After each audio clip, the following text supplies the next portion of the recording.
Hello everyone, welcome to BeeTV, coming to you live from Nottingham Hockey Centre. It's Beeston versus Holcombe in the men's Premier Division of hockey here in England. If you were watching last week, you'll be pleased to see that it's somewhat lighter than it was a week ago here at the same ground. Conditions pretty good but blustery for this match in the Premier Division. Two teams very close to each other in the league table, so it's definitely points and pride at stake today.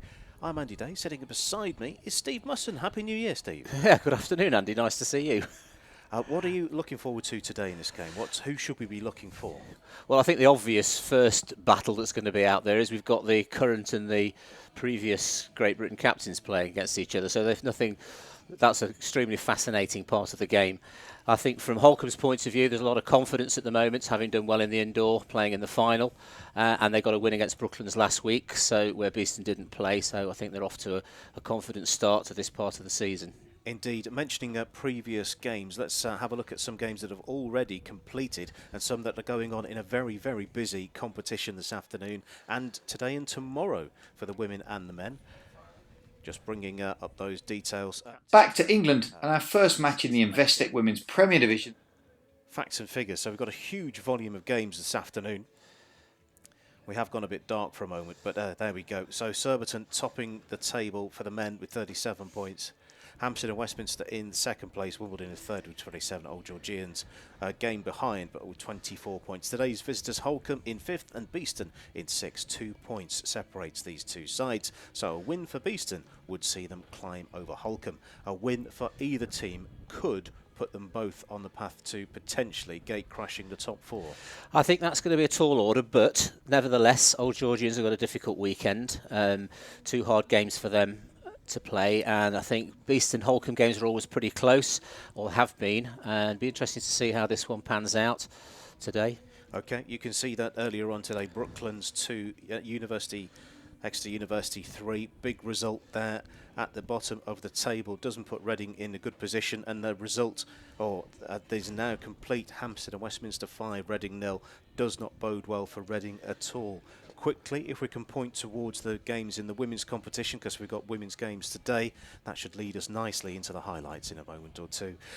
Holcombe 1, Hampstead and Westminster 4, and Buckingham 2, Surbiton 5. Surbiton still going great guns at the top. Hampstead and Westminster hanging onto the coattails. East Grinstead comfortably in third, and it's a foot race for the final and fourth position. Who do you see is the favourite to take that?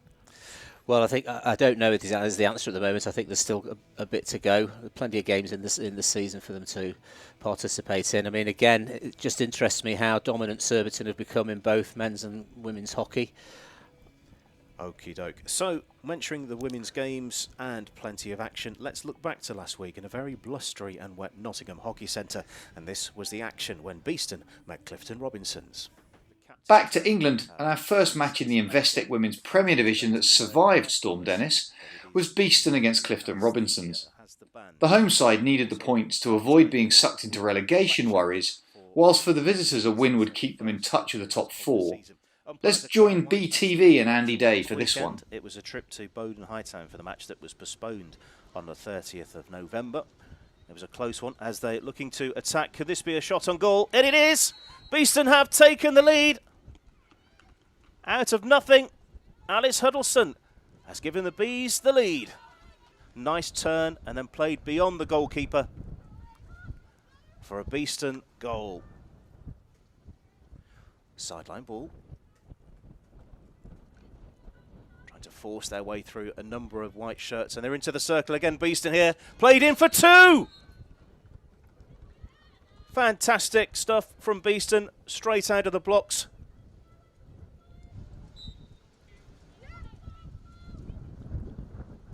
Nice close control into the circle and played low and hard. Clifton Robinsons will have it from here. Fired in, it's loose in the circle. And it's a goal for Clifton Robinsons. Took a few bumps and Cochrane is beaten from a shot, I think, in the air. Let's have another look at that.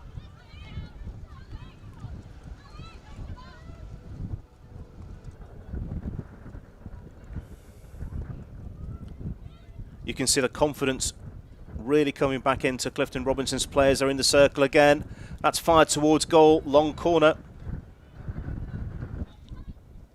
From a very successful position last time, what can they do from here? Forward they go. Loose in the circle. Scrambling defence from the home side. It's still not truly away. Aerial ball from the side.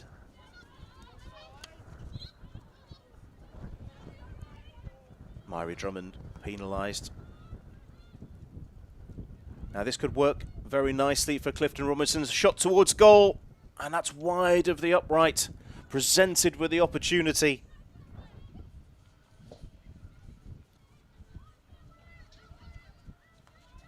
Visitors giving possession away here. Could this be an opportunity for a third? Fired in towards goal. Goalkeeper does well and blocks with a left foot. Crunch ball out of defence. Taken very, very nicely into by Lauren Burrell. Her pass, though, is finally through to a Beeston player in the circle. Goalkeeper comes out. Davissa does very well to block the ball. Surely set the dial to power. Let's see what happens here.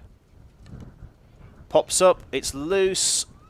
Can this be converted into a shot towards goal? It's through and a couple of sticks wide of the goal. We're off and running again. What can the visitors do from this? Low and then away from goal. Important touch. Now is the indication there. A long corner. No, that is it. It is all over. A victory for Beeston in their match today in incredible conditions. Well played to both sides, I must say. Conditions were atrocious. Returning back to live pictures here at Nottingham Hockey Centre.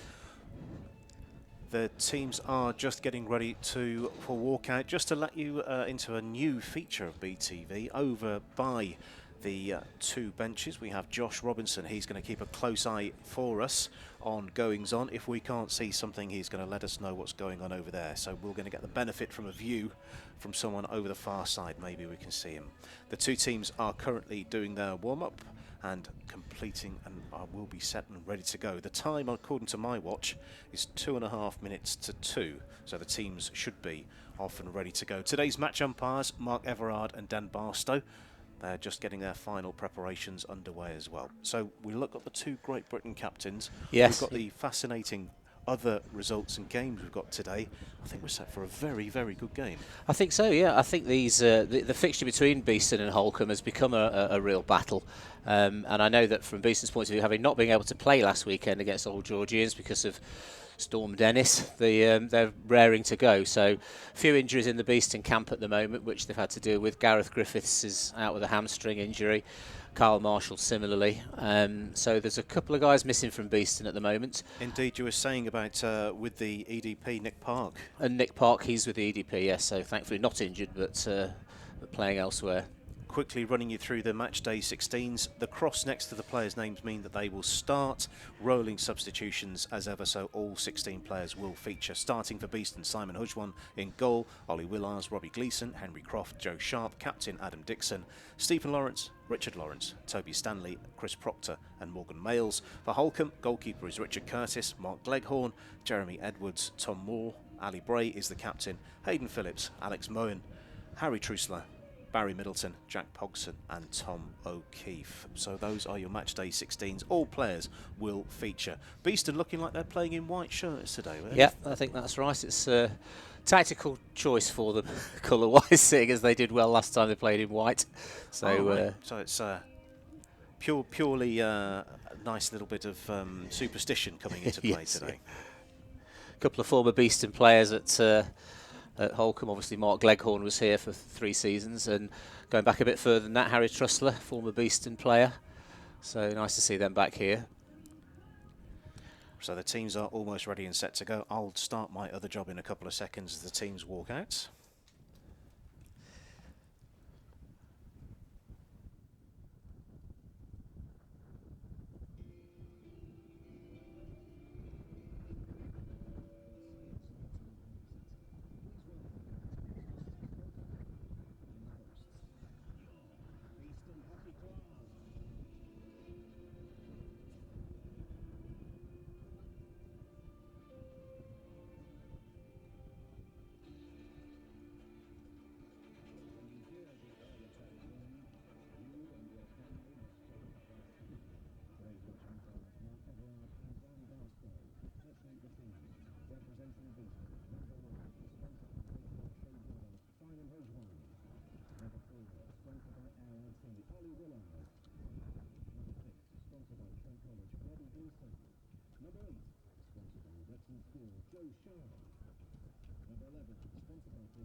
So we've met the teams. No surprises there. You would sight there of Holcombe in their red shirts. They'll be attacking the car park end and defending the boulevard. And Beeston in their white shirts today will be attacking the boulevard end as the final instructions are being passed to the teams. What one thing would you be saying as a Holcombe coach today? What would you be telling your team? Well, I think because they've got such experience in their side, they can afford to actually make sure that possession is a big feature for them. Obviously, with Barry Middleton very low on the turnovers, they've got Ali Bray, who again such a level of experience there, and of course with the dangers of Nick Banderack and Mark Leghorn, they're quite a formidable setup really. I think from Beeston's point of view, because it's a young developing side, it's still taking them a bit of time to see whether they can be consistent, but if they can get it right, they can be very threatening. A lot of pace and a lot of energy in the Beeston youngsters. So the Delicate's arm is in the air and we are off and underway. Holcombe get the ball rolling literally here at Nottingham Hockey Centre in Premier Division action in England. Beeston versus Holcombe. 4 quarters of 17.5 minutes.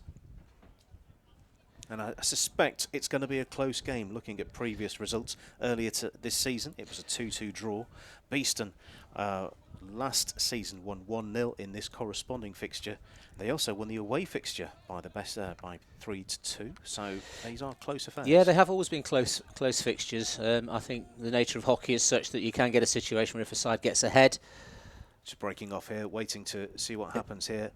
It's in a difficult position. And it's been still kept in play and finally put out of play by Holcombe. It's a bright start from the visitors. Yes, you can see situations where teams can get ahead and get on a bit of a roll. It's happened once today with Hampstead Reading. So I think both teams in the early stages will be looking for good possession. In fact, that's a nice ball. It's been knocked out of play. Umpire indicates a long corner. Robbie Gleeson, number 6, with his... It is slightly easier to see the black numbers on the white shirts. It is. That's a bonus for us. Not necessarily for you at home, but that's definitely a massive bonus for us. Nice to see Stephen Lawrence with all of his experience playing for Beeston on the ball now. High Indeed. 300s in numbers of league games played. So. Indeed, he's had a little spell out of the team, but he's back. He was played in the match against City of Peterborough in the Cup, and he's now back into the league side as well. Just coming off Nick Banderack. Yes, I think we talked about Holcombe's experience levels. There's 1 or 2 guys in the Beeston setup. Obviously, Adam Dixon speaks for himself. Stephen Lawrence is another one. Robbie Gleeson's becoming that sort of an experienced player now, and Chris Proctor settling. So these are dangerous players for Beeston, I think. And of course, Ollie Willar's on the ball there. Tries to go the long way around. That's a nice pass, and that's opening things up here. With it, Robbie Gleeson spreads the ball forward. It's just beyond the despairing dive of a Beeston forward, so it's all out of play. I'm just acutely aware that my match information may not be accurate, so I may have to do a little bit of tidying up when we get to quarter time. You see 2 Beeston forwards there. The ball played nicely through. It was a nice release from the back. So important for forwards to get on the ball, make sure they retain it. Being kept in at the baseline. Penalty corner, first penalty corner of the day. Yeah, I think Robbie Gleeson's a bit surprised there. I think he thinks that was a Holcombe foot, but no doubt in Dan Barstow's mind. So my assumption here is deliberately played behind, but we'll see that for sure. Very quickly taken free hit. Space opening up on the right-hand side. Bit of loose play. Kept in at the baseline. Yeah. Now, was that a foot? Or was Yeah, I think so. I think Robbie Gleeson's picked the ball up. It's sort of gone a little bit loose for Holcombe in that tight area, and then I think he's put it on Stephen Lawrence's foot. So dangerous moments, because obviously at the start of the game, Mark Leghorn's on the pitch. Indeed. And he's scored many times here for Beeston, so he knows where the goal is. Well, looking at the candidates for penalty corners for the away side, Nick Banderak and Mark Leghorn have converted 3 each for the season. So those are the 2 to look for. You know, you're looking for number 7 and number 23 in the red shirt. So you can see Mark Leghorn and Banderak just outside the circle. Very potent. It's going to be Leghorn. It's been pushed away. That was nicely run down. I think that might have been a stick stop there, but it's always good to get those under your belt. Indeed, it seemed to flash away because the white on white for a moment, you can't see where the ball's going. And well defended, extremely well Very defended. well. I mean, who's going to run number 1 against Mark Leghorn's flick? But hockey players never cease to amaze me. There's always somebody prepared to do that.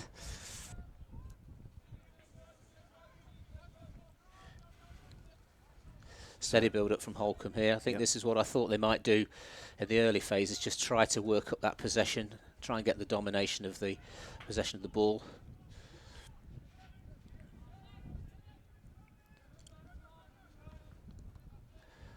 Nice interception in the middle of the field and played forward, and things can open up here quickly. Into the circle. A bit of a stumble, but play carries on.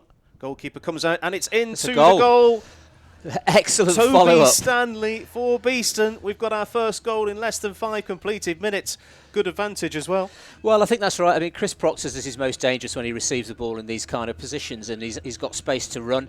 It's fallen a little bit well for him just at that point, but then, of course, it's fallen again for Toby Stanley, who's taken his time and put it over the keeper. Composed finish there. All eyes on Chris Proctor. And it was Toby Stanley with a finish, and Beeston have the lead. Crucial 5 minutes now. Beeston needs to settle and take this possession away from Holcombe as often as they can. Too much space there for the Holcombe player. That was free hit for Holcombe. They are moving it very quickly in that final quarter of the field. Happy to play it a little bit slower towards the middle of the park. That's kept in, just faded out of play. It came off a Beeston stick, so Holcombe will get the sideline ball. I noticed that last week's game, Brooklyn scored in the 6th minute. And so obviously no idea at the moment how the game will progress. Beeston have to be very careful, having got that opening goal. Nothing really changes. They've got to be on their game. Indeed, the moment you switch off is the moment that you're at your most weakest. So if I had my time again, I could probably rephrase that a bit better. But you get the idea. We understand what you mean. Good ball pace there. That's so important when you play around there. They've managed to do that. Oh, nice control. Using just 3 of the guys at the back. Robbie Gleeson a little bit under the pressure from the Holcombe press. Is this something that would have been prepared for during the week in training, or is this are the players reacting to this now as it's happening to them? Well, I think that one of the things that they have to do with work around the back four is if you get a press, you need to get out of it quickly, and if you can do that by... Look how quick this has moved forward, by the way. Is this going to be kept in play? It's going to be a tight thing. It still is in play, but it's been handed back to Holcombe and turned over for Beeston again in the far corner of the field, right by the corner flag, and this time it is a Holcombe ball. Yeah, the back four work is key in getting out, and if the quicker you can do it, as Beeston did there by omitting one of the guys and one of the centre backs, good speedy way out. Holcombe looking to do the same here. The wind has just picked up an awful lot here.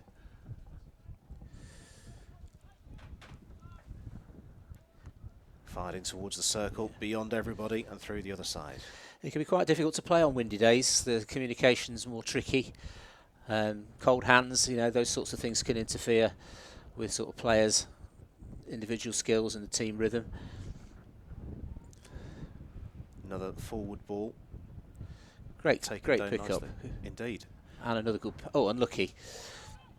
Which, I know it feels like the wind's coming towards us here, which is towards the direction of the camera. Is that right? Are you seeing that the same way? I think that's right, yes. Yeah. So it's not favouring either of the teams. Across the pitch, so I think you'd have to say that was fairly even. Holcombe in possession, moving it around nicely into the circle. Play on, says the umpire. Looking for a free hit, but Beeston have it. You can see already Holcombe's style. They've had a lot of possession in the inside right channel and down the right-hand side. So Ollie Willars is going to need to be aware of that, and they're going to make sure that they step into those channels and make it more difficult for Holcombe to interplay down there. With a blank week for Beeston's men a week ago, would you think it's they're better for having that rest, or would they be in a better position because they've got 2 games this weekend? Or? Well, I thought long and hard about that. I mean, Old Georgians away was the game that didn't happen. That could have been a tough fixture for Beeston. So they're starting fresh. Might be an advantage to some extent.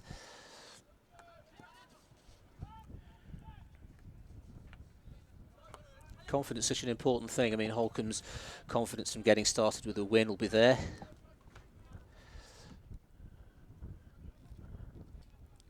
There's that shallow lofted ball picked up in the air by Beeston. Through the gears and out towards the right hand side. A lot of support for the Holcombe defence in the middle.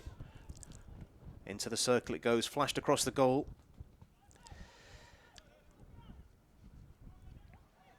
Very congested, and it's gone out through the other side.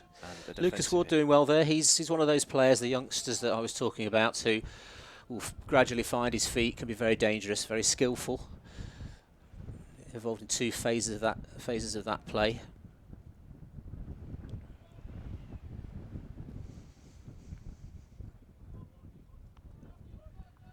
Special word for our camera team, which is Adam Milsom upstairs. He's 2 weeks in a row he's had the best of the weather to endure, so our thoughts are with him upstairs.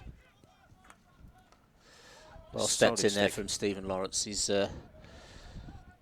always good on the vision to see that sort of ball pumped into the D. He's done well there.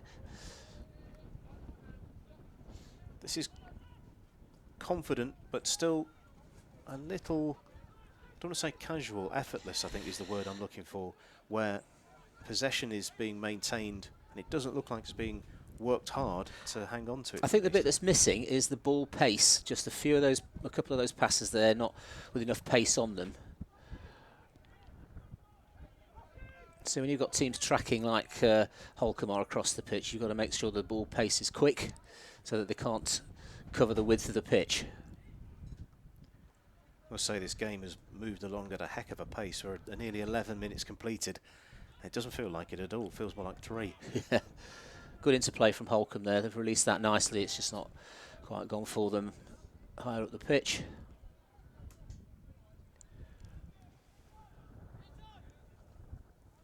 So a special word for today's ball patrol, because there aren't ball patrol dotted about.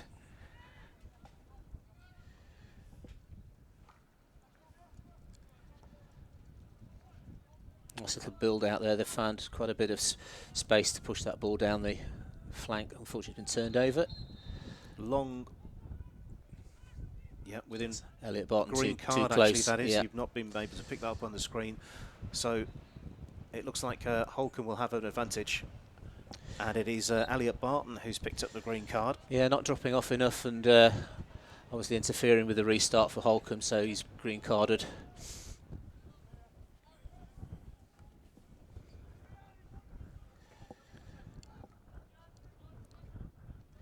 You're right about Beeston's back 4 play at the moment. It's been reasonably confident. I think once they get that ball pace up, it'll be okay. A lot of concentration needed, particularly when your opponents are pressing high. And it's across the goal again. Henry Croft working hard there.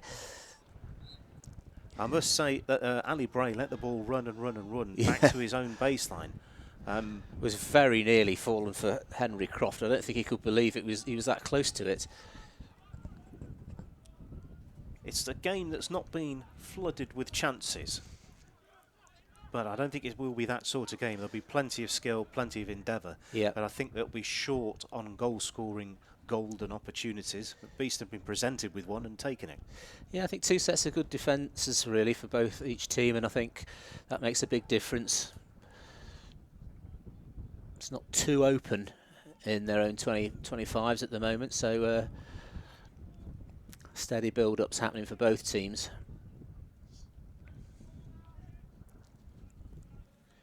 With it, Mark Leghorn, number 7. Yeah, playing his now more usual role in defence. Well, as a younger guy, he was more of a forward, but he's settled into these defensive roles quite well. He picked up a... Let's just break off again. That's into the circle. Can this be fashioned into a shooting opportunity? It's been blocked well. Simon Hudge ran alert to that. Needed to be, because it was a turnover in the D. Very, very busy corner of the field. How's it going to come out from here? Well, it's flicked off the foot of Martin Robbins. And just to confirm as well, that suspension has been concluded and Beeston are back up to full strength. Elliot Barton's green card is over. Well, that was an interesting little moment, because that was Henry Croft doing the defensive work in that tight area, heavily pressed, and he's managed to find his way out. And again, Beeston have to try and work their way out of this tight corner. This is that's very well done. Unbelievable, and that's a second prize as well. It's a foot, and it played extremely quickly forward, but taken nicely by Ali Bray, captain of Holcombe, and looking to build. It's like someone's pressed the accelerator on the game. Spaces are starting to open up here, and this is a very swift counter-attack down the right-hand side. Free hit for Holcombe, right-hand side. Yes, the play out of the back there, excellent from Beeston. Probably a good idea to try and find Chris Proctor, but it didn't quite connect. And of course, from that turnover, the trigger point was Chris not getting it, and we're now back in Beeston's defensive areas. A little bit too deep for my liking for Beeston there. How confident was that? I suppose again, yes. Nudged out of play, will be another Beeston sideline ball. Henry Croft again in a defensive role. He's putting his work in, his work rate in. Number 23 on your picture, Nick Banderak, who's in the last 2 match days, he scored a 2 and a 3. Dangerous player, very dangerous player. And I think, as we were saying before the game, Andy, one of the reasons for Holcombe's style of play is they've got such a good target man in Nick Banderak. Leghorn takes the ball over halfway and finds a teammate.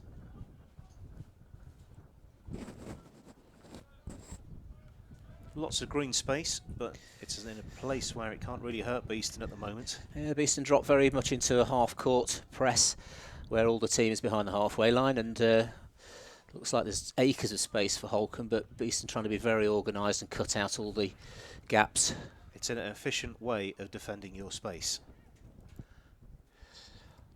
Every now and then you need to just do that. You can't play flat out for the whole 70 minutes of a game. You have to vary your tactics. Beeston for a hit, big appeal. Play continues onwards. With it, number 18, Barry Middleton, keeping a close eye on him as well. You were reminding us all just how important he was to his side in the indoors. Definitely. To get to the final and be very close to Surbiton was excellent, and I watched that and thought how in control of things Barry was. Such an economical hockey player, and his career speaks for itself.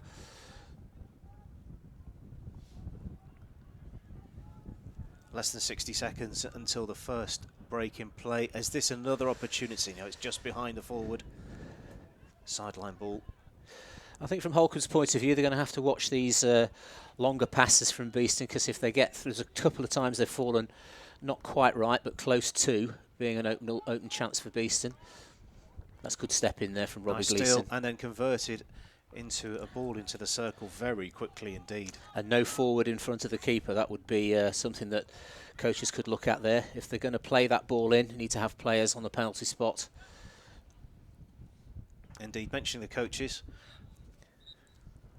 In fact, that is the quarter time, and that has flown by, hasn't it? It has. Interesting game, because obviously both sides have had their possession. I was worried at the start that Holcombe might have a domination over the possession, but Beeston done really well. Key feature for Beeston, the way they've escaped has been very good indeed. So it bodes well so far. Quickly, here is the match information. Toby Stanley's goal, the difference at the end of the first quarter, coming in open play midway through that first quarter. Have we got time to flash up and have a look at those other goals and games that are going on? As you can see on your screen, Beeston 1, Holcombe 0. Earlier on today, Brooklands 2, Exeter University 3, Hampstead and Westminster 5, Reading 0. Still to come, Wimbledon, East Grinstead and Surbiton Old Georgians. Exeter doing an excellent job, I think, of two wins on the bounce straight after Christmas. Great start. Whilst the teams are in the huddle as well, we'll have a look at the position in the women's games as well. Goals galore. Buckingham 2, Surbiton 5, Holcombe 1, Hampstead and Westminster 4, 1-1 Clifton Robinson's Birmingham University, and the game that we're keeping a close eye on here, Beeston's women just down the road at Loughborough Students. They're into the second quarter there and they are still waiting for the first goal. Very, very tight towards the bottom of the table, and all points very important today. So that is the way things stand. Teams are still getting their instructions, and my usual question, what would you be telling Beeston out there? Well, I think Beeston have had these opportunities where they've fed the long ball forward, and for the Beeston forwards to get on the end of that and keep possession will be an excellent thing for them to do, because I think the way that Holcombe play very wide and split in defence, the space there, I think from Holcombe's point of view, they're quite obviously doing their right side attacks, which have resulted in their corner and quite a few plays into the D. Credit to Beeston's back four so far, they've defended well.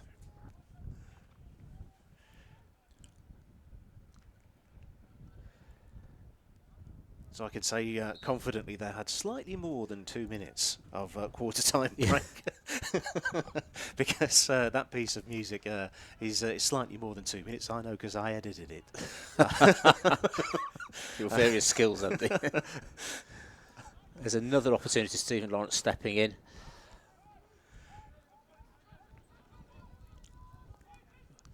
It's a very quick couple of turnovers in the first 30 seconds. A little bit slack there, but... long burst on the whistle, no card indicated. Making sure the ball's in exactly the right spot. Adam Dixon's taking this more familiar role when playing for Beeston of obviously being a midfield player, but he likes to drop out into the back four just to sort of choreograph a few of the plays. You can see him pointing,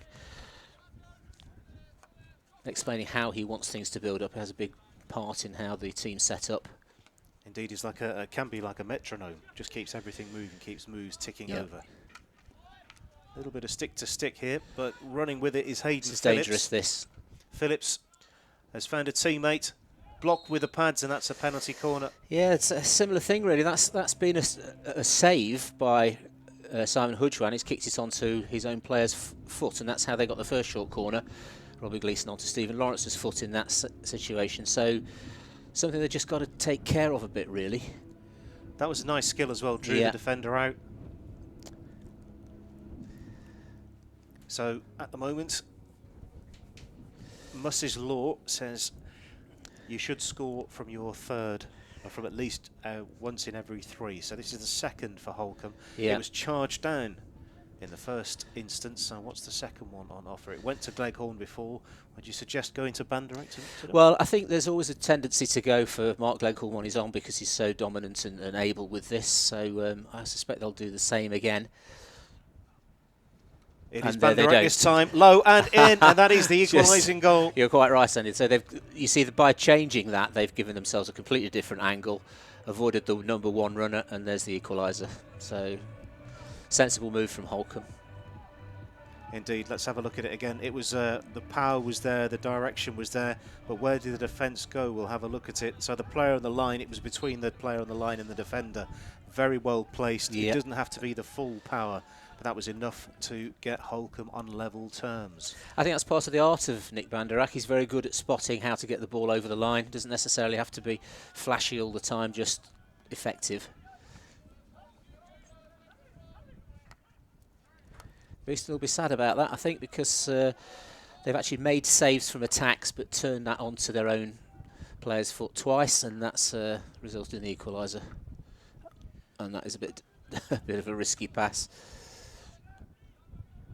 That's this is usually in the moments where you'll see a team withdraw a little bit. Although that's a nice flick ball forward. This could work out well. It's going to be a Holcombe ball. For a moment there, Beeston thought they may have had that. Because yeah, it was in the air, and I think because it came off Elliot Barton last, it was played into Barry Middleton, and that was deemed to be a foul. Here they are on the right-hand side again, so that'll lift their spirits a bit. I'm sure they'll be pushing for their second goal.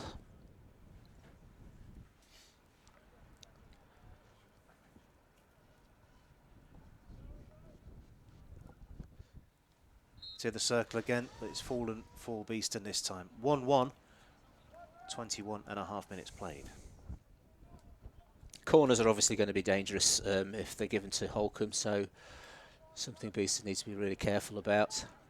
This is promising. It's gone a long way. Is there a pass? There's a big shovel off the ball there, and an appeal towards well, I just thought that was a push there. I saw that quite clearly, and I don't think the umpire was obviously watching that.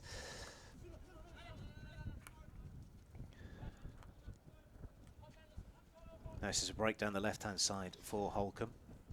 Into the circle they go. Happy to let that one drift. That was close to hitting the post. Yes. You can never take your eye off the ball. It doesn't matter how the game is progressing or what's happening. You should always keep that focus, because the strangest things happen. And similarly, you know, again, we talk about the corners that Beeston have given away. Just a moment's concentration could have avoided at least one of those corners being given away. Taken down in the air. Nicely taken down by Morgan Males. Yes. Trying to see a lot more when the two players who are close to a dropping aerial ball, and seeing how the decisions go. Yes. I'm trying to see how more often that goes. Into the circle, Beeston are again. Is this a shooting opportunity? It's very close. Great goalkeeping. That was really good goalkeeping. I think that was a really close opportunity for Beeston. I think it might have been Toby Stanley again who was in there. I wouldn't mind seeing that again, but probably at half-time, I think. Yeah. And that looked pretty much nailed on for a second Beeston goal. As we break off again.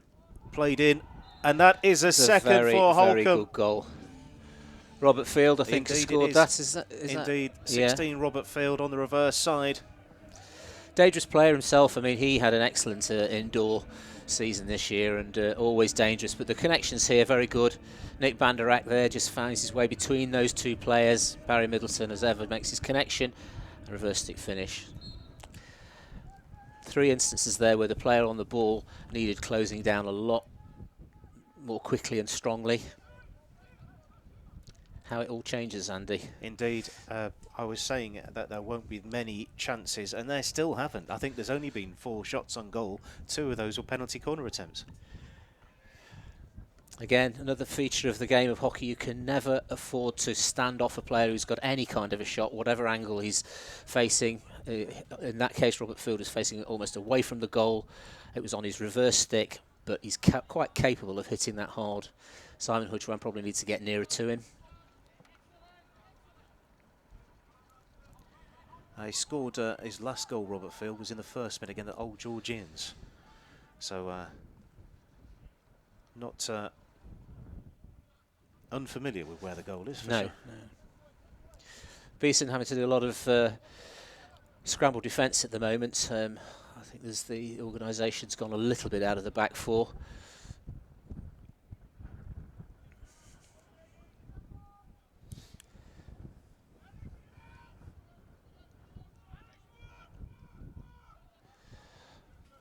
Yeah, Stephen Wood shouting from the side. He's obviously trying to get a bit of organisation going from the side of the pitch as well.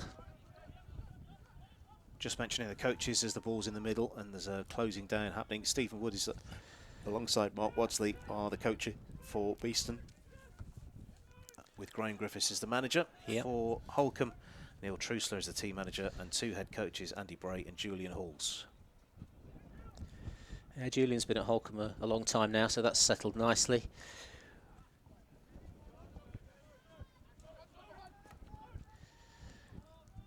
Long ball out again by Beeston. The target obviously being Chris Proctor, who's fairly secure on the ball nowadays. He's improved that part of his game no end.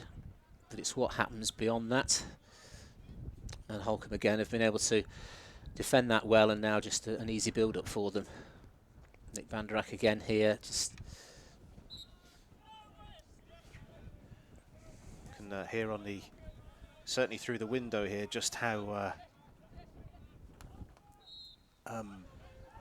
the appeal that from the, I think that was Joe Sharp, who's yes, a few moments was, ago, yeah. just very unhappy. So it looks as if the umpire.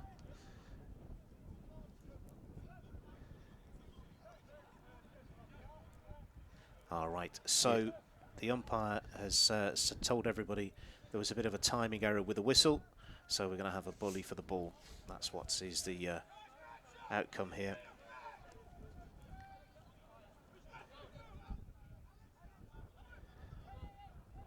Bit of confusion by the looks of it. Indeed, definitely big chat happening. Clock continuing to run, by the way. I think we've got the clock stopped. Clock should be stopped, I think. Yeah. Ollie Willar's now giving the benefit of his experience as well. This is where you hope that the umpire's just giving easy messages to players so that they all know exactly where they stand. I think, is Nick van der Rak going to play the ball back to Beeston, I think. Uncontested bully.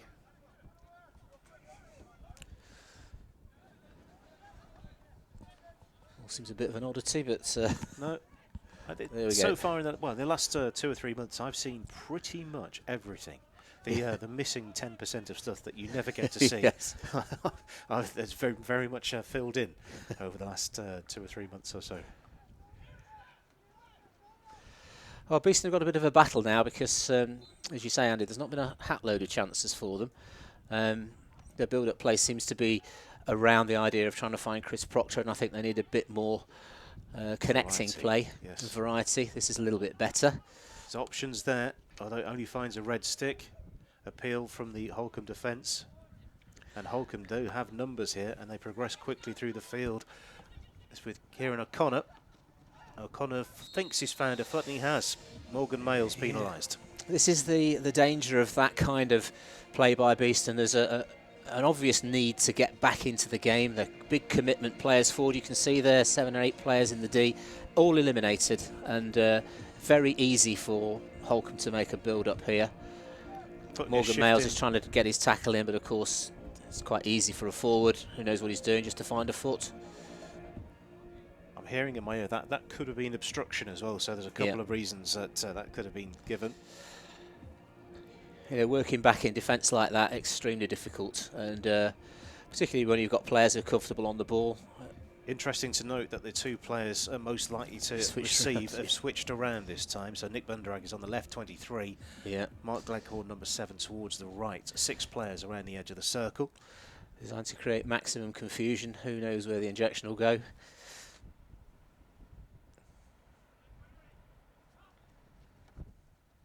Gleghorn to van der Rak, and that's a good save.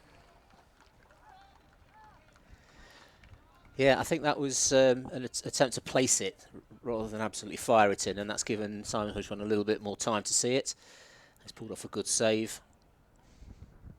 Bit too much dominance by Holcombe for my liking. Beeston need to possess this ball a bit more quality in their build-up.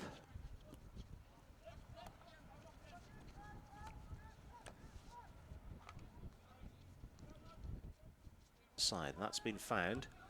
And instantly the space on the left-hand side is cleared up. Holcombe definitely have See, that's been where the you better want team in the last 10 minutes or so. They have. Sliding attempt to keep the ball in play. Was it kept in play? It's definitely out. No. It stayed in, It's kept in. That's twice. The diving play to keep the ball on the pitch.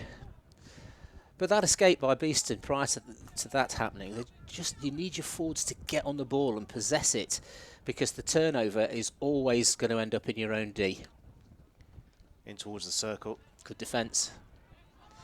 Holcombe seem to have about 24 in defence there, but of course they've only got 11, but the way that they're placed is so clever as well. Yeah, they're working hard to get back into shape early. Now what's happening here? I think that is a corner corner, for yeah. Beeston.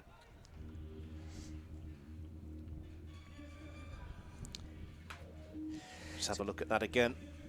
So when you are faced with a tight defence, Andy, I think you've got to be quite intricate and speedy, but there is always that chance from the defender's point of view that it finds its way onto a foot. It's very, very close. Umpire very well positioned to see that. So let's see what they can do. Now, if my memory serves me correctly, this is the first opportunity of the game from a penalty corner. Well, before the Christmas break, Adam Dixon put a couple of really good corners in, nicely Indeed. placed. He's had, I think, 2 hat-tricks of penalty corners, if I'm not mistaken. Yeah. He certainly had a hat-trick against Brooklands, and he scored 2 against East Grinstead. Had a penalty corner against Hampstead and Westminster. He scored 6 so far this season. Is definitely leading the way from the set piece. It's all on the injection.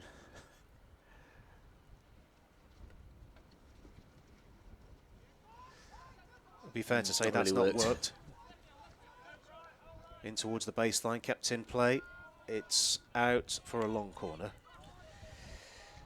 I think that Adam picked that ball up pretty well off the trapper, but he just felt there was too much of a barrier in front of him.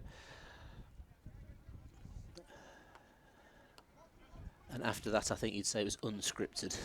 Yes, free form.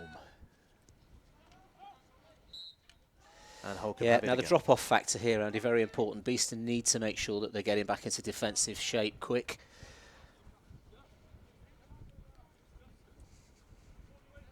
You can see the effect on the wind of the masks as well. Holcombe extremely happy to run the clock down, approaching 3 minutes, or well, less than 3 minutes now until half-time. Yes. And Holcombe has shown that they're the team with the ideas. Beeston need to pick up their ideas in the second half, I think. They do, because I think the midfield work from Holcombe and the way in which they can create attacks is quite structured, and it would be if you've got the likes of Barry Middleton in there, but Beeston, if they get caught out and too many players eliminated, it's very difficult to keep your shape for defence, and Holcombe are exploiting that.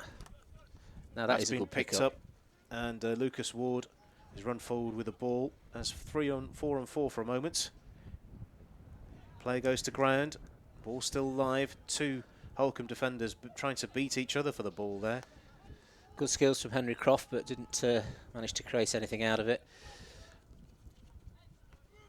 It wouldn't be unfair to say that Holcombe have had the rub of the green in the last couple of minutes, but that's also not unfair to say that they have been the better team as well. That's right. So when you're on top, things tend to go for you. And I think that play from Henry Croft's an interesting one, really. Forwards have to make decisions early, what's on for them and what they can get out of an attack. Henry's used skill to get past a couple of players. He's then got to think to himself, do I have a shot chance, or am I going to have to win a corner? And as it happened, he didn't have either there. This could work out. There's a ball flung forward, and it's gone all the way through. So again, feeding the D, there's nothing wrong with that at all. Forwards, who with 3 Beeston players there, probably didn't look quite ready enough for me, and the delivery of the ball was a bit in the air as well.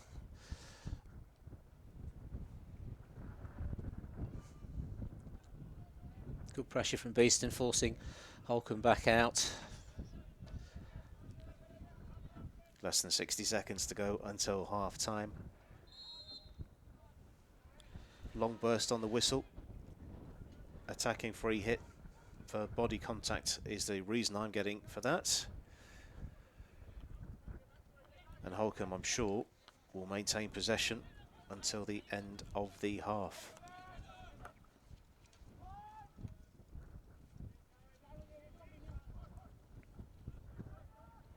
There's huge amounts of space on the left-hand side, but they've gone through the middle. This was so close to connecting. Long corner. Just shows sometimes just bobbling that ball into the D can be as difficult as any other kind of pass. Difficult for defenders to get hold of. Advantage being played. And that is a third for Holcombe on the stroke of half-time. Really well fed into the D, and that's Harry Trussler. Let's see the 10 seconds left on the clock. Bad time to Break concede. quickly Yeah. to the baseline. And Easy, then turned just, in yeah, by low Harry stick from Truesdale. Harry, just deflected it past Simon Hujwan. And there's no time to restart. It is Beeston 1, Holcombe 3 at the end of the first half here. So what do you make of that? Well, we said, didn't we, Beeston scored in 6 minutes just as Brooklands did last weekend, and it's now 3-1, which is the same scoreline that that Holcombe had against Brooklands in that game. So the early good work by the back four for Beeston has slipped a bit, and they need to get back on song straight away in the second half. Okay then, with your thoughts still ringing in their ears, the players are going off for half-time. We'll have the same idea. We'll go and have a warm drink and come back refreshed and ready for the second half. You're watching BeeTV. It's Beeston 1, Holcombe 3.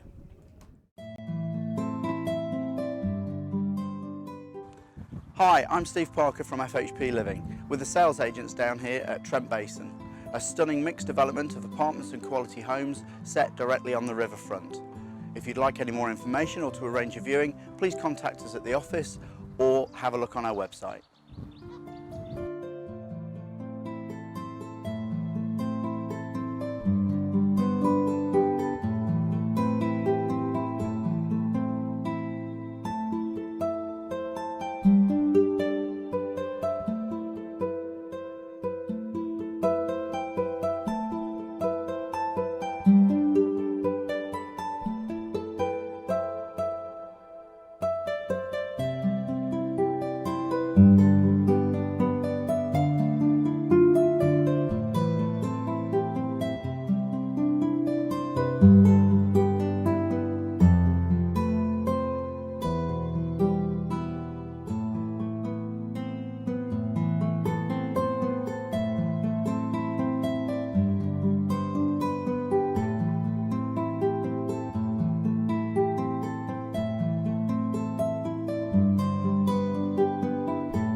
When you succeed, We succeed. so we listen. We tailor, and we invest in you. We are innovators. We deliver results. And world-class service. We are always developing. Learning and growing. And getting better at what we do. Supporting your business. We make technology effortless. And more than just a means to an end. We're the team who serve. And advise you. All to help you achieve. And surpass your goals. We're super. We're honest. And go the extra mile. We're winners. And team players. And together, We're the managed service provider. We're Air IT. We're Air IT. we're Air IT. You're number one for IT and comms.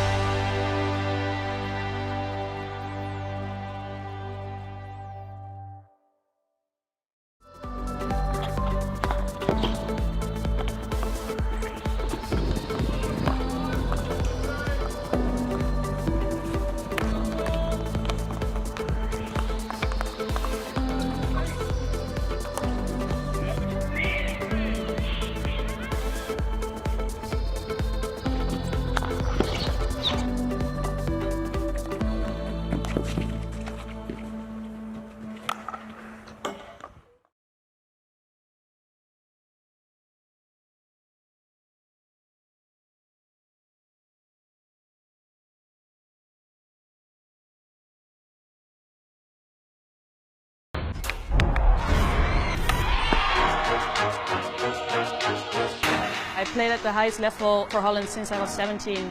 First you start as a talented little girl and just go and play, and now you really have to carry the team. A lot of the media, they always write things about you, but it's not important. I know what I can do, and the people that I really care about, they always believed in me. And I've always been a fighter. Even when you think you can't go anymore, you just keep on going because of your team. My position in the field is important, but without the others, I'm a no one. Speed is very important. There isn't room for error, actually. It's just me, opponents and my teammates. You have to give it your all, no mercy. Every competition we play, you just want to win. When you step on the podium, it's just best feeling in the world. It is hard to dare and dream about winning, but we know if we play well, we can beat anyone.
Welcome back to BeeTV.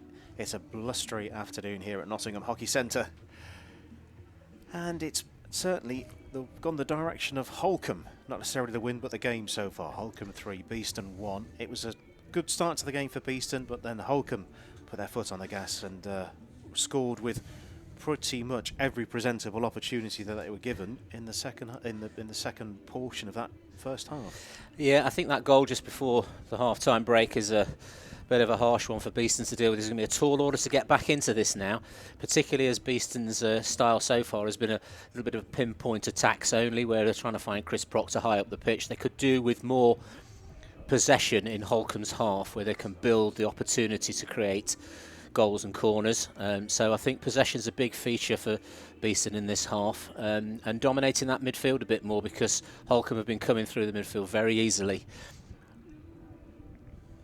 Looks like Nick Banderek, number 23, was starting without his stick there. He was just hiding it very well. So this is BeeTV on a blustery Saturday afternoon. It is Premier Division hockey in England, and it's the 22nd of February 2020.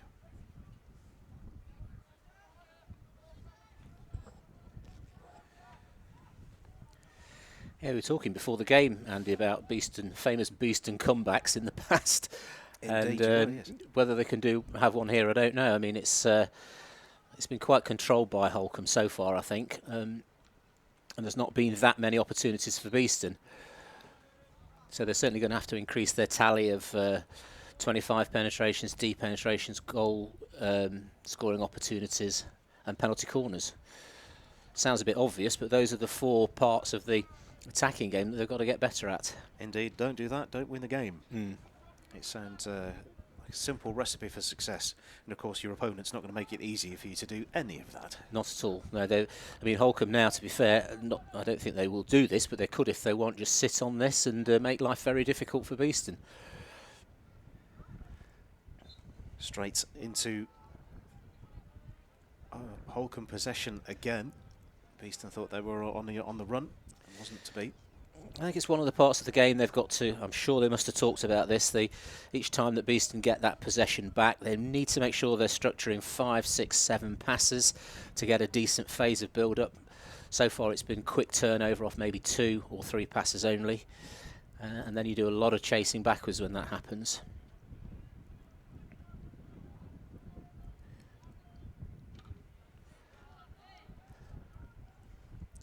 Holcombe making it difficult for Beeston players to receive the ball. That was good pressure on Chris Proctor.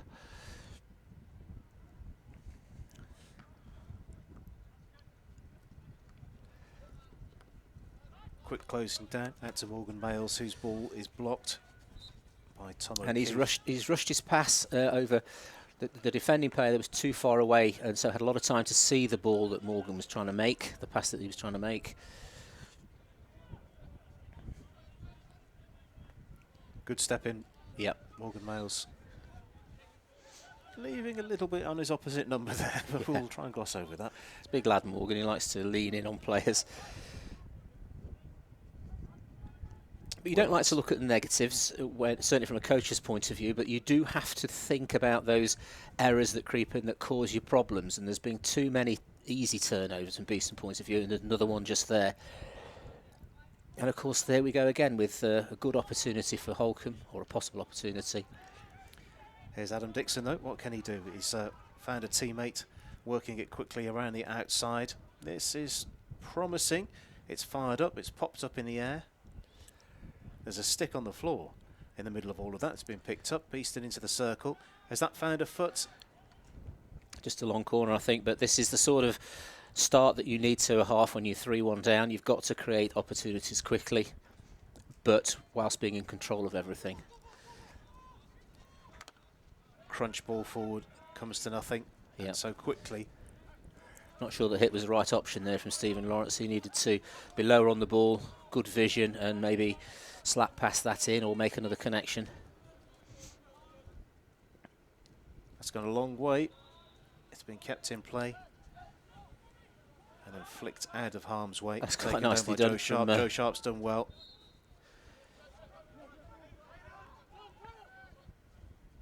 Hang on a second. Now, I've got Alex Blumfield is down here as number 12, but on the Altius, yes. Joe Sharp is number 12. So that is Joe Sharp, number 12. There we go. So that's just a confirmation of what was going on. And that's a fourth for Holcombe. How quickly was that into the back of the net? And that's Harry Trussler again. I mean, he's obviously making an art out of this reverse stick deflection, because that was better than the first one, to be fair, because that wasn't an easy one to get on the end of. But again, we talked about this right side attack from Holcombe, and very good indeed. Brilliant. He's just got that right. Second of the game for Harry Trussler, having a very productive season in front of goal. Do you know the annoying thing? I don't remember him doing that when he was at Beeston. That's the third game this season he scored in. That's the first one he's got a brace in. So a mountain has appeared for Beeston to climb. Definitely. It's and I think it shows how that controlled feed of the ball into the D, how dangerous that can be if everybody's switched onto it. Holcombe have done it well, and Beeston haven't been able to do the same thing in the Holcombe D. So, as you say, this would be a bit of a mountain to climb now.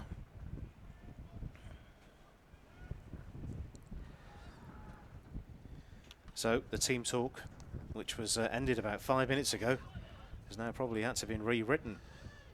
And Beeston trying to ease their way back into the game, although this is starting to look more promising. Space. Well, sometimes when you've got nothing to lose, you can actually start to play better. And I think, you know, if Beeston are going to get anywhere near getting back into this game, they've got to play with a bit of freedom. They've certainly got to attack the D hard and make sure that they get on the end of things. And they need to keep that energy level high and not let be dispirited. For Beeston to come back into the game, they need Holcombe collectively to switch off. This is the first of those opportunities where they can get the ball into the circle, and they have done. Play on, says the umpire. Yeah, nicely controlled defence, so no risk of a foot.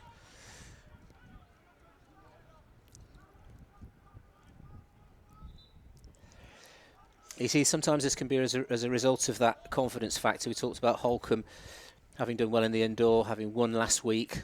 Beeston straight back to it today, and I found it difficult after scoring early. Adam Dixon wanting the ball for the long corner very quickly. And he's not getting it. It's now gone behind him. And sort of impetus has been lost there a tiny bit. Willard's ball forward has been blocked. He's looking to win the ball back again, but he's been bypassed. Holcombe have done very well at getting low defensively. And so it's made it very difficult to actually get the ball into the D, let alone create anything once you're in there. Joe Sharp in the number 12 shirt that says Blomfield on the back of it, doing very well. Look at the position of the Holcombe defenders there. That is absolutely spot on. Hard for forwards to get in amongst the back four. And it's even harder to feed the ball through gaps. Decent effort from Robbie Gleeson, having to use a bit of individual skill to get past the player so he can open up a passing opportunity. Talking about opening up, 7 points was the difference between the two sides at the end of last season's Premier Division. Hang on a second, is this going to be... It's been popped up and it's out of play. Holcombe sideline ball. Yes, 7 points the difference. Beeston finishing on 31 points last season, Holcombe finishing in 6 to 24. And it looks like, as things stand, Holcombe will be leapfrogging Beeston in the table. Sorry, Beeston were likely to leapfrog Holcombe. Holcombe would then go on to 19 points for the season. It's extended their lead, yeah. Knocking on the door of Old Georgians and Hampstead of Westminster. Maybe there's room for one more team to gate crash the top four. Well, you sort of do hope that that will be the case. It's not ideal to have just a runaway four straight away. There needs to be some competition. The domestic league needs to be strong. It's important for the development of future players that the league's strong. And so you want some challenge from a fifth, sixth team. Indeed. To threaten those top four. This also makes tomorrow even more of a must-watch. Yes. Because it's Beeston versus Exeter tomorrow here at about the same time, and that's followed up by the women hosting Bowdon tomorrow. So we've got a double header of matches tomorrow. So you can see the difference there between a Beeston build-up on the right-hand side and a Holcombe one. The Holcombe tend to keep it flowing. Beeston end up a little bit static there, which allowed the defence to set. And of course Holcombe have then defended that quite nicely, and Beeston have to go again.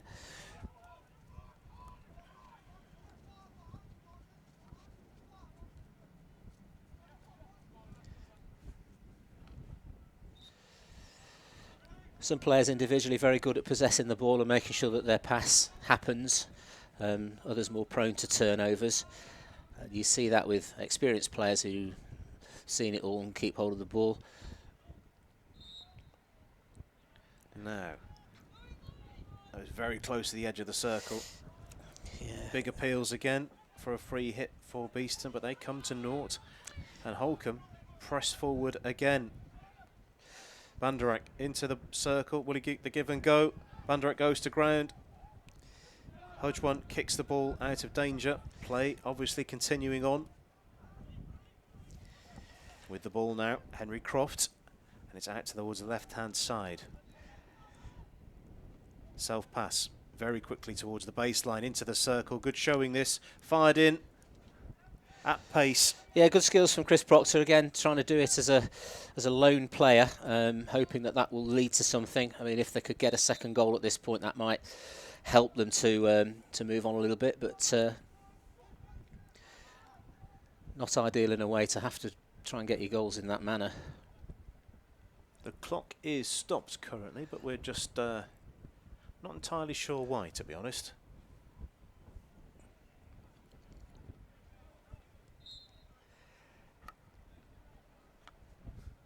Just trying to... We are definitely up and running again, but the no goalkeeper substitution. Just, I do wonder why. Not sure. So I think when you're in this kind of situation, from Beeston's point of view, you've got to have a strategy and decide on how you think you might get back into it. Beeston already have had 3 or 4 opportunities on the edge of Holcombe's D. Maybe it would have been good to try to come out of those with at least a corner. I'm always a fan of trying to score open play goals, and it's much more exciting to watch, but sometimes you've got to get a strategy in your mind. Yes, where are those goals going to come from? Yes. And if they're not coming from open play, there are got to other do routes. something else. Yeah. That's a little bit of frustration coming out there. The diagonals were working. A tiny bit of miscontrol sees that fizzle out. Yeah, Henry Croft having to make a very wide lead away from the goal. He was only ever going to pick it up coming back out of the D. So just again, not enough structure in the build-up.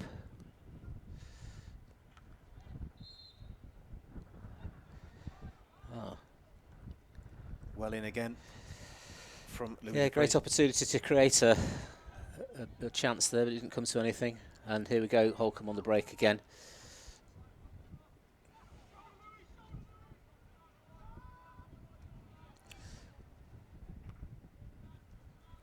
Good control this, really taking it to Beeston, crunched towards the goal. Harry Trussler, Trussler really. again, he's obviously decided that's his role, as a deflecting poacher in the D.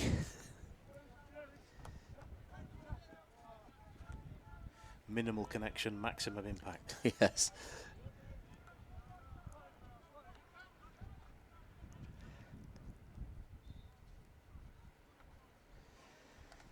I have to say, I think Holcombe have been well structured around the pitch. You can see now their presses, they're getting in the way of the passing lines that Beeston may have, and that often is resulting in good turnover ball for them. Another one here.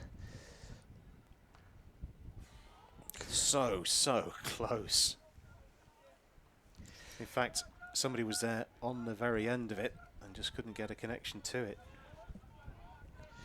It was Hayden Phillips, I think, who was actually in the goal. One of Holcombe's New Zealand players.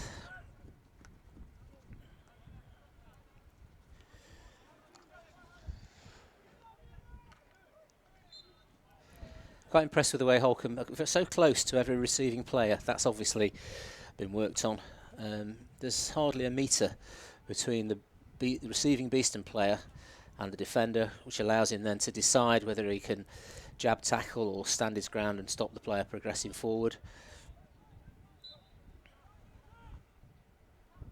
Time stopped again here. Are we missing a ball? I think we are. And we'll be restarting from there. I'm not sure. There we go. We're off and underway. We've had 2 unusual stoppages. Weird there. restarts. Like I said, this has been a couple of months where I have seen literally everything. and mopped up so importantly. Look how high here. all the players Could are. this be number 5? Oh, so close indeed, and close to it on the floor. Well, was Holcombe Tom were O'Keefe. disappointed with that because they got 3 players in perfect positions in the D, and they just didn't make that final connection. Almost indoor style of attack there, which of course they've done so well recently with. Not that I'm pointing fingers here, but I think it shows you the importance of the indoors, because this is a team that's played over the winter and are still very sharp, and their close control has been excellent. Definitely. I don't think there's any substitute for that other code of the game. I think it's great for individual skills, team connections, and the way that teams work together. Here we go. That is another one for Beeston. That's Toby Stanley again. Second for Toby Stanley. And we've got a game on. Well, it just shows the sense if you can get hold of that ball in the D and have a shot, anything can happen. And this is what Beeston have struggled to do. But the first time it's happened in this half, Toby's decided to hit it, and it's beaten the keeper. I think he'll be quite unhappy with that, Richard Curtis. Yes. But again, I mean, it's ball fed in hard from the right-hand side, in that case a shot, and Beeston missed that as well. So here's a bit of movement through the midfield. And look at this, and that's come to naught. The confidence level has just suddenly exploded for Beeston. Yeah, it's just that little understanding. The pass there was misdirected, really. That comes with a lot of practice together, and of course this is where Beeston haven't had that opportunity, really. Now, this is a different phase of Holcombe's game here. How do they respond to that? Do they continue to press, or do they shut up shop? Well, they are pressing at the moment. Goalkeeper comes and kicks the ball not very far at all, but it is out of harm's way now. Just a little bit of hesitation in 2 or 3 players for Beeston there. It tells you a little bit about their confidence level. Tom Moore got us going with a restart. Robert Field plays the ball into the circle. Defended right on the baseline. Lots of reds. And the ball has bounced out of play. We are less than 60 seconds away from three-quarter time, and I'd suggest the next 17 and a half minutes will be a lot more interesting.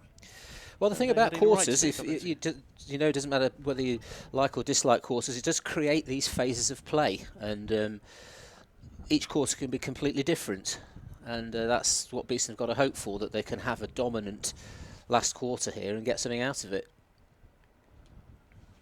Hopefully this is going to be one of those famous commentary words, but do you think Beeston have got another 3 goals in the next 17 and a half minutes? Well, I don't want to be negative about it, and I always think that hockey can throw that sort of a situation up, but Beeston have not had the best of build-up play, and that's always the thing you look for when you see how many chances they create. They've not been that many, so they're definitely going to need to increase that in that last quarter. Indeed. Well, goals are there. Beeston are scoring goals, but can they get enough? Three-quarter time is here. Well, the key will be to get that 3rd goal for Beeston without conceding anything else, obviously. And then, because that just puts a little bit of doubt in the mind of Holcombe if they've been closed down quickly by 2 goals. You see Julian Hall's obviously looking to get the players together quickly. So he's already spotted there's a risk to them if they don't stay strong. Yes, so the importance of good coaching. So Beeston 2, Holcombe 4 at the end of the 3rd quarter. Toby Stanley scoring first. Nick Banderak with a converting a penalty corner. Robert Field on 24, Trusler on 35 and 40. Toby Stanley replying again for Beeston. 17 and a half minutes to go, where anything could happen. Talking about anything can happen, Wimbledon are 4-1 up at home against East Grinstead, and they're only coming up to 30 minutes gone, so 5 goals already there. Still to come later tonight, Surbiton versus Old Georgians. That one starting at 4 p.m. in the women's fixtures. Had a couple of results from earlier on. Buckingham 2, Surbiton 5, Holcombe 1, Hampstead and Westminster 4. Big result towards the bottom of the table. Clifton Robinsons 1, Birmingham University 2. So that's 2 defeats in 2 weekends for Clifton Robinsons. Yeah. Not good news for them. Very good news for Birmingham University and Loughborough students. Beeston 0-0.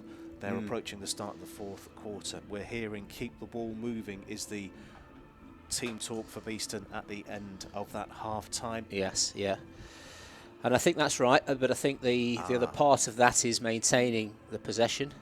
Just hearing information that the umpires' radios aren't working, which is, I think, the reason for those stop-starts for clocks. Yeah. So we'll see what happens in the next 17.5 minutes. Clock running, Beeston 2, Holcombe 4. It's been a busy day's hockey, and there will be another busy day of hockey tomorrow as well.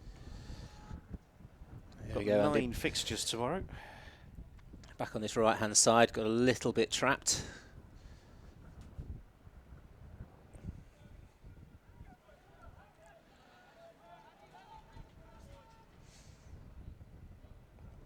Now this is an opportunity, if they can do this, to get this out and round quickly. But Holcombe very wise to that, stop the transfer. They've stood between the two deeper players who would have passed that across the pitch. Beeston still in possession. It's been a feature of the game, is the intelligent defence of space here. And turnover has been achieved. Holcombe have possession. Yeah, the attempt there by Beeston to have a bit of build-up play with higher transfer work just fell to an error. Richard Lawrence's foot just turned the ball over to Holcombe. That's completely down the wrong end of the field. Oh yeah, it always seems point of view. Such a long way out from the, when you get sideline hits here, you just think, crikey, how far up the pitch is that going to get? Invited a little bit of Very pressure. difficult. Holcombe really pressing to try and win the ball back. Dixon shields possession away. And it is through. That is good. And things are starting to open up here.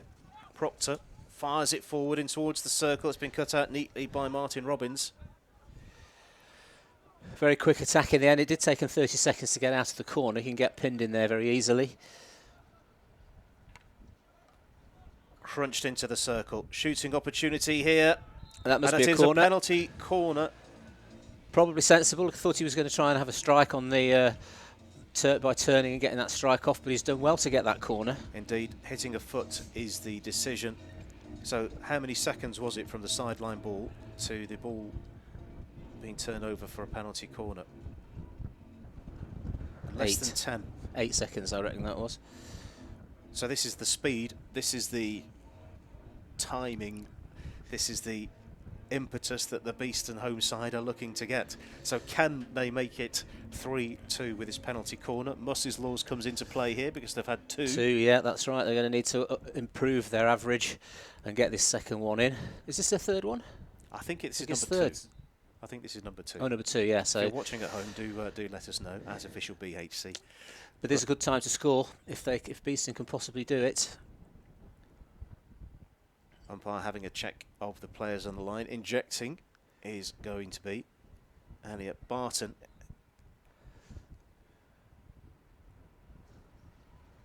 Dixon, it's low, it's been blocked, it's still loose, and it's Another a repeat one, penalty yeah. corner. Adam didn't really get hold of that, but I think the lack of speed caused Holcombe problems. Yes, back stick apparently is the word closer to the field of play. Let's have a look at it. So Dixon, I think, wanted to give it the full beans and it didn't work there.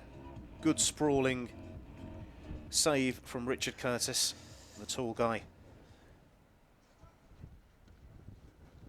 Dixon with another shot. Yeah, nice Curtis saved and on top taken of it. away. Yeah. Bit more pressure from Beeston and Holcombe trying to make sure they don't give anything else away. But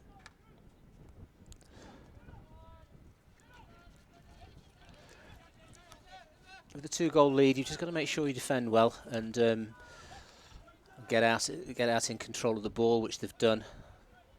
With it, Tom O'Keefe plays the ball in. Now, 2 or 3 minutes ago, that would have still been in the circle with possession from Holcombe, but now Beeston have it. Things are starting to swing in their favour, but they've all got a lot of things to go right to get really back into this game. Yeah, Holcombe's defensive cover there, again, pretty good. Dixon's ball forward been cut out. It's all very untidy, but Beeston have the ball back. Can afford to push a few more forward. Seeing Adam Dixon heading towards the D. There's an obvious intent to try to get right back in this game as quick as possible. Indeed, the reward of getting that extra goal is worth the risk of conceding another. If you conceded another, that really is game. But if you're back to within one, nice control. Morgan Males picks up the ball on the left-hand side. 2 Beeston players on the left, and they have the free hit here. Males. Proctor looks up. Space what there. Can he do with it? Flicked into the circle, still carrying on. Penalty corner for Beeston. It's another foot that has been found. Still a little bit haphazard in the build-up from Beeston, but at least it's paying off with the corners. This really is one they need to get. You know, they're looking at 12 minutes or so to the end of the game. Well, it's a bit freestyle, it's a bit free form, but it's paying dividends at the moment. They, as you say, really need to convert this opportunity, and we will have a true grandstand finish. So, Dixon on the edge of the circle. How many players have we got? 1, 2, 3, 4, 5, 6. We've got Dixon, we've got Males. Joe Sharp's there as well. Plenty of options. Can they find a third? Males rips it. It's been blocked away. Play continues. He's done well to stay on top of that.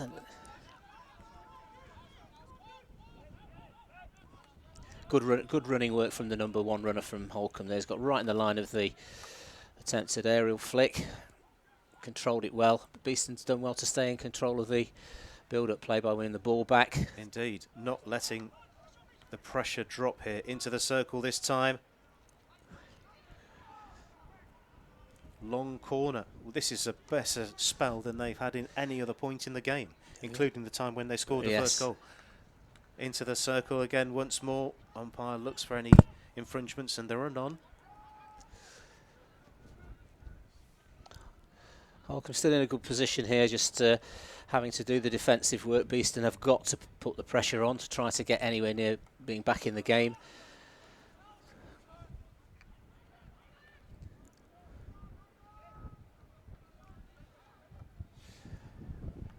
You sometimes look at these phases of play and say, I wonder why they weren't able to play like this in an earlier part of the game. But of course, it's what's happening in the match that dictates how players react.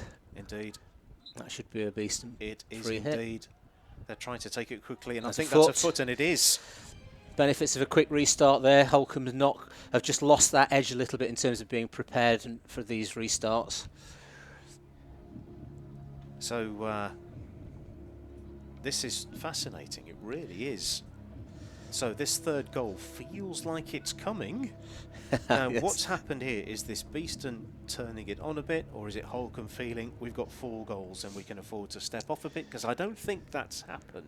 Now, I think it's a few little signs there that by getting that second goal from Toby Stanley, Beeston feel that they can push for this. That's put a little bit of doubt in the mind of Holcombe, so the style of the game has changed a little bit. If it went to 4-3, that would happen yet again, and there's still enough time in the game, so this becomes quite an important corner for Beeston. Okay, so we saw Males a few moments ago. Dixon is still hovering around the outside. It's Dixon this time, and it is there! Now we do have an interesting 9 minutes, 8 minutes. Adam Dixon with the goal, another one to add to his collection. That's 7 penalty corners now. Let's have a look at this. He underhit one a few moments, a couple of occasions ago. This time, he really did connect with it well, low and into the goal. I must say, though, I think it got a touch just in front of the goalkeeper. Yeah. Revising the goal scorer. I think it might be Elliot Barton. Yes, yeah, he was certainly in there. Game on. Now, the key part of this, when you're chasing a game like this, is that your build-up play has got to be good on the ball from the Beeston players, and they have to connect because they want to be playing in the opposition's defensive 25, and they can't afford to turn it over high up the pitch. That's a pretty good effort by Procky, not quite outdoing Mark Leghorn. There we go. You can see the Now this- belief coursing through the team in white. Beeston playing in white shirts today. Holcombe, they were 4-1 up, and it's now 4-3. I'm not trying to sell it to you. This is a fascinating final portion of the game. It is. There's a good example. Adam Dixon on the ball, pass to Henry Croft. He lets it hit his foot. Doesn't help the team. He's got to be focused enough to keep that ball for himself. Now, if I'm not mistaken, there was a 4-4 draw between these two sides in recent history. Am I imagining that? I think there was, yes. Another example there. Joe Sharp. Ball easy pass to him and he's let it run off the side. These are the moments that matter. Good interception and kept in play. That's better. Dixon receives it. Gleeson standing by. The coaching team in the grey Beeston coats are urging their players forward. Holcombe doing well to cover that side of the pitch. And again, just been missed by the Beeston receiving player. I think that was Robbie Gleeson.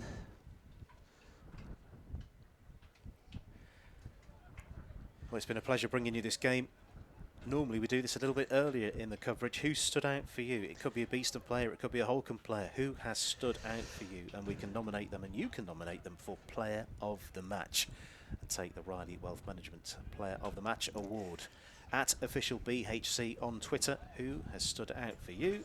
It could be a Beeston player, it could be a Holcombe player. Choice is entirely yours. See, again, I'm really looking closely at these passes that Beeston are making, and they're being intercepted because the pass quality is not good enough, and that's costly.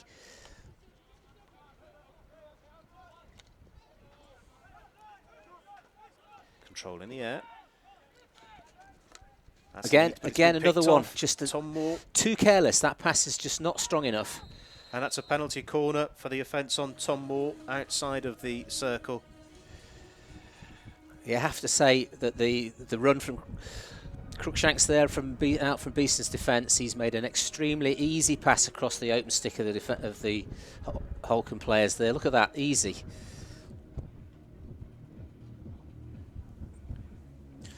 So you don't like to focus too much on the errors, but that is a real coaching point for him. He's got to do better than that. Clock continues to tick down, a shade over 5 minutes to go. Holcombe so successful so far with penalty corners. This could be the moment that seals the 3 points for the visitors. Well, it'd be disappointing if that's the case, because with Beeston just giving themselves a few more minutes of attack, they could have got back into this. And if this is this goes against them, and of course the clock's ticking down as well, that would be disappointing.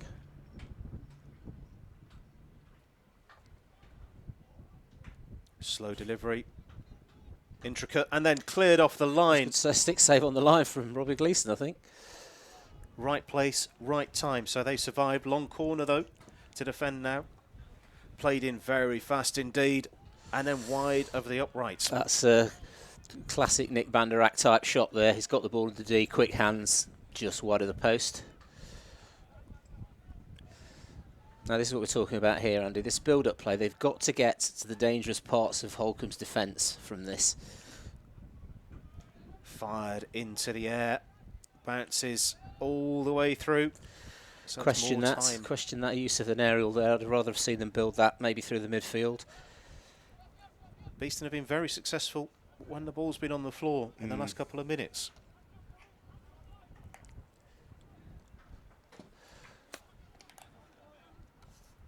Aerial out by Holcombe. It's not gone quite as far as I think they wanted it to. But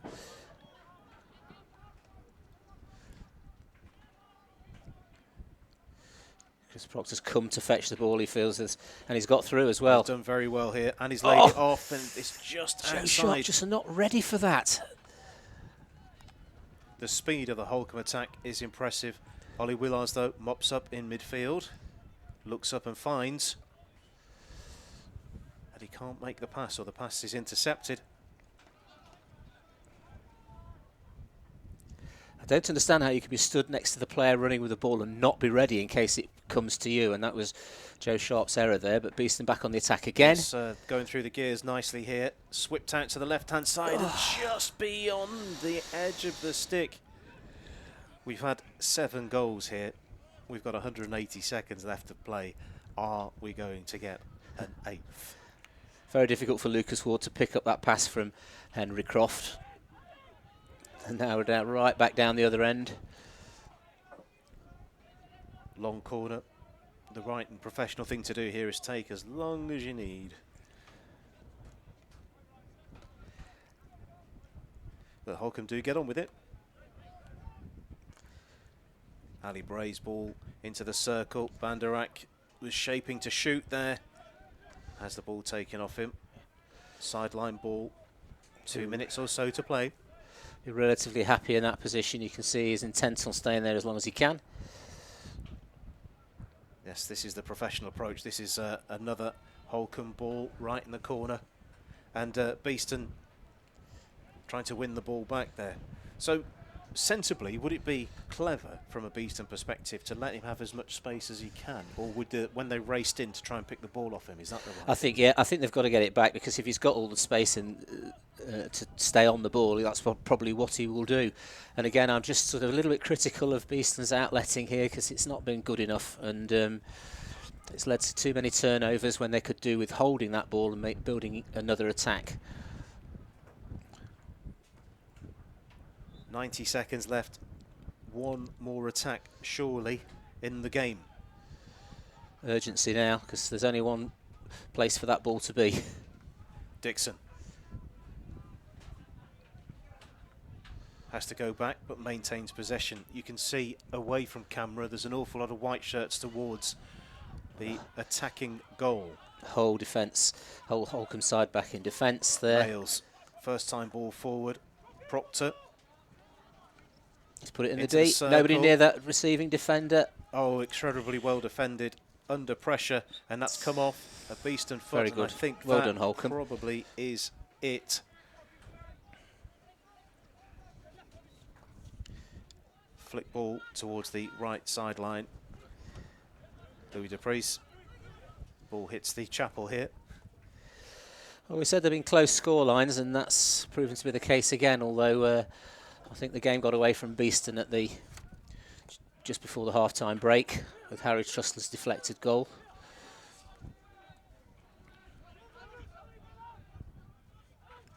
One chance, maybe one chance. 10 seconds to go. This is going to be very tight, and it's been turned over, and that surely is 3 points. Not good enough for Lucas Ward, unfortunate, but that's the result. It is indeed. Beeston 3, Holcombe 4, 3 points for Holcombe. A very, very entertaining game indeed. Definitely. Let's bring you the detail. Toby Stanley scoring first for Beeston in the 6th minute. Nick Banderak equalising on 20 from a penalty corner. Robert Field giving Holcombe the advantage on 24, and right on the stroke of half-time, Harry Trussler from close range made it 3.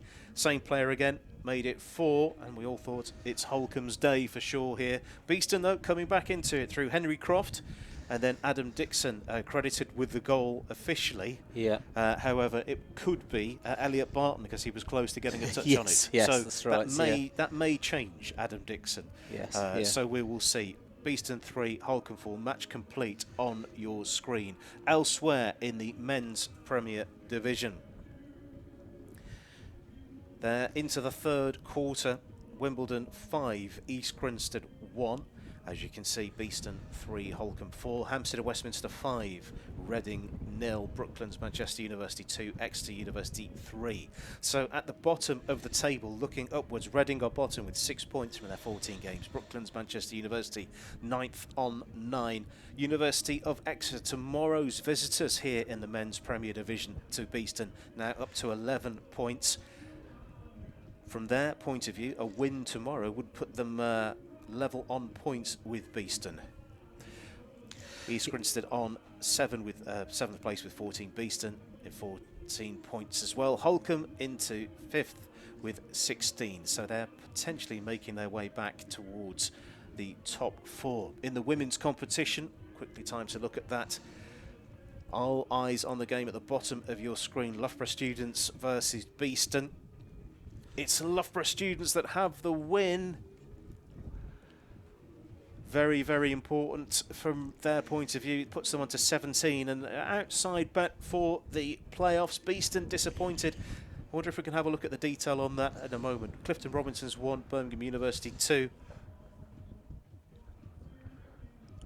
That detail coming up here. How late was the goal?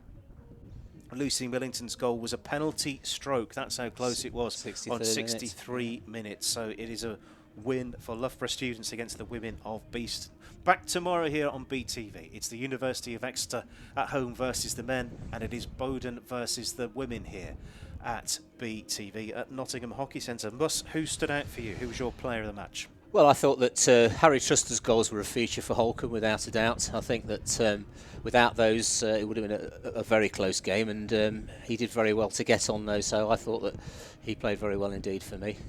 Okay then, so without further ado, one more quick shout about the Masters World Cup if we can. That's coming up here in Nottingham from the 8th to the 17th of August 2020. The over 30s and over 40s Masters World Cup is here. Come down and visit, get your tickets and get more information. Head over to masters2020.hockey. One more time, that's masters2020.hockey. And from all of us here at BeeTV, it's been a pleasure keeping you company. What's been a fascinating game in the Premier Division. It's finished on BeeTV. Beeston 3, Holcombe 4. Until next time, goodbye. When we get to quarter time. You see two Beeston forwards there. The ball played nicely through. It was a nice release from the back. So important for forwards to get on the ball, make sure they retain it. Being kept in at the baseline. Penalty. Nice interception in the middle of the field and played forward, and things can open up here quickly. Into the circle, a bit of a stumble, but play carries on. Goalkeeper comes out and it's into the goal. Excellent Toby follow-up. Stanley for Beeston. We've got our first goal in less than 5 completed. Well, he was a younger guy, he was more of a forward, but he's settled into these defensive roles quite well. He picked up a... Let's just break off again. That's into the circle. Can this be fashioned into a shooting opportunity? It's been blocked well. Simon Hudgwan alert to that. Indeed, it's like can be like a metronome. Just keeps everything moving, keeps moves ticking over. A little bit of stick to stick here, but running with it is Hayden Phillips. This is dangerous, this.